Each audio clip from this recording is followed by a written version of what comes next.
সাধুকেইটা কোনে কৈছিলে কোনে লিখিছিলে লক্ষ্মীনাথ বেজবৰুৱাই লক্ষ্মীনাথ বেজবৰুৱাই কি নামেৰে আমাৰ উপাধি দিয়া আছে নামটো লগত ৰসৰাজ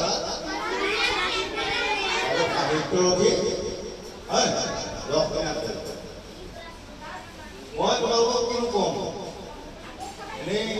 যেনেকৈ তোমালোকে সাধু ক'লা এনেকৈ দুই এটা কথা তোমালোকৰ জানি মই কওঁ এই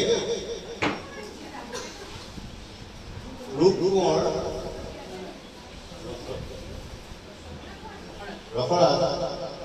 ৰসৰাজ আৰু সাহিত্যৰথী এই দুটা নামতে তেওঁ কি হৈছে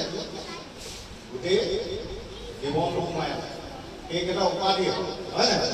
তেওঁক অলংকাৰ দিছে